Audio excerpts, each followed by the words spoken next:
ஆன்மீகத்தில் கால் எடுத்து வைக்கிறவங்களுக்கு ஹசரத் மாமா சொன்ன ஒரு முக்கியமான அறிவுரை, பல அறிவுரைகளை கொடுத்துருக்காங்க.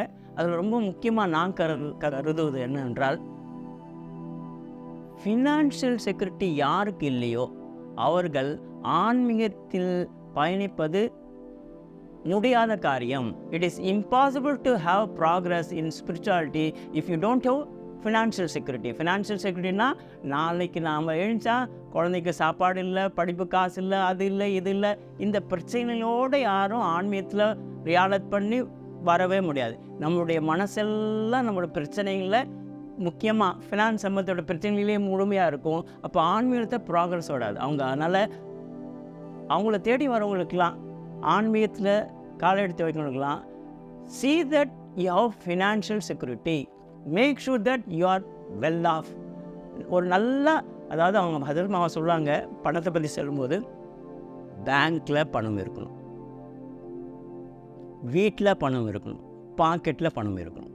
எந்த அளவுக்குன்னா, நம்ம போகிறோம், திடீர்னு பார்க்குறோம், இந்த கார் நல்லா இருக்கே வாங்கலாமே, காசு இல்லைன்னு வருத்தம் வரக்கூடாது. நீங்கள் கோடியாக வைக்கணும் அவங்க ஆசைப்படல, நீங்கள் உங்கள் தகுதிக்கு ஏற்ற மாதிரி தான் நீங்கள் ஆசைப்படுவீங்க. அந்த ஆசையை நிறைவேற்றுற அளவுக்கு உங்களுக்கிட்ட காசு இருக்கணும், பேங்க்கில் இருக்கணும், வீட்டில் இருக்கணும், பணம் பாக்கெட்டில் இருக்கணும். இது ஒரு முக்கியமான விஷயம். ஸோ இதை தான் அவங்க ஃபினான்ஷியல் செக்யூரிட்டி. இந்த அளவுக்கு வந்துட்ட பிறகு தான் உங்கள் மனசு முழுமையாக ஆன்மீகத்தில் ஈடுபடும். இதில் கோளாறு இருந்துச்சுன்னா மனசு அப்படியே செதறிட்டே இருக்கும், ரொம்ப கஷ்டம்னு சொல்லியிருக்காங்க. இன்னொரு விஷயம், ஃபினான்ஷியலை பற்றி சொல்லும்போது ஹசரத் மாமா, உங்களுக்கு வர வருமானத்தில் ஒரு குறிப்பிட்ட பர்சன்ட்டு வரும்போதும் சரி, செலவு பண்ணும்போதும் சரி எடுத்து வைங்க. மாமா ஹசரத் மாமா சொன்ன மாதிரி நான் ஒரு வேளை எடுத்துருந்தா, அந்த பணம் மட்டும் என்னை பொறுத்த வரைக்கும் இந்த 30 வருஷத்தில் ஒரு 25 லட்சம் வந்திருக்கும். அன்ஃபார்ச்சுனேட்லி அந்த அந்த அந்த அந்த உபதேசத்தை கொஞ்ச நாள் செஞ்சேன், அதுக்கப்புறம் நான் தவறு விட்டேன். அதன் காரணமாக என்னுடைய பேங்க் பேலன்ஸில் இப்போ பணம் இல்லை, அது வேறு விஷயம்.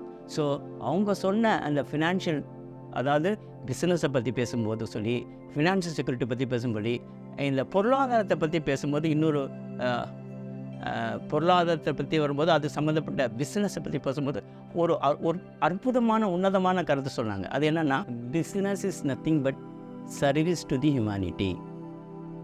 Through business, if you do service, you will become automatically rich person. பணம் வந்து உங்கள் காலடி கொட்டுன்றாங்க. Don't go after money, you do service through business, money will come after you அப்படின்ற ஒரு, அதாவது எனக்கு இது வரைக்கும் நான் பிஸ்னஸை பற்றி எனக்கு அவ்வளோ இது இல்லை.